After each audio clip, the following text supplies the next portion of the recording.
BNP মহাসচিব মির্জা ফখরুল ইসলাম আলমগীর বলেছেন, আগামী 2026 সালের ফেব্রুয়ারিতে অনুষ্ঠেয় জাতীয় সংসদ নির্বাচনকে অর্থবহ, নিরপেক্ষ এবং সবার কাছে গ্রহণযোগ্য করতে হলে বর্তমান অন্তর্বর্তী সরকারকে এই মুহূর্ত থেকেই কেয়ারটেকার সরকারের আদলে রূপ নিতে হবে। মঙ্গলবার সন্ধ্যায় প্রধান উপদেষ্টা ডক্টর মোহাম্মদ ইউনূসের বাসভবন রাষ্ট্রীয় অতিথি ভবন যমুনায় তার সঙ্গে বৈঠক শেষে সাংবাদিকদের কাছে মির্জা ফখরুল এই দাবি জানান। বৈঠক শেষে মির্জা ফখরুল ইসলাম আলমগীর বলেন, অন্তর্বর্তী সরকারকে কেয়ারটেকারের আদলে রূপ নিতে হলে প্রথমেই প্রশাসনকে পুরোপুরি নিরপেক্ষ করতে হবে।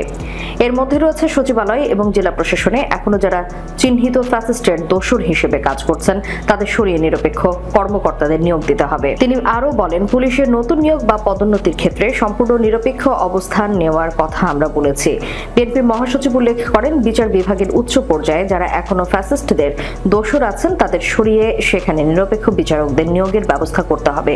তিনি স্বীকার করেন যে এটি বিচার বিভাগের নিজস্ব ব্যাপার হলেও প্রধান উপদেষ্টা যেহেতু সবকিছুর দায়িত্বে আছেন তাই তার কাছে এই উদ্বেগগুলো জানানো হয়েছে।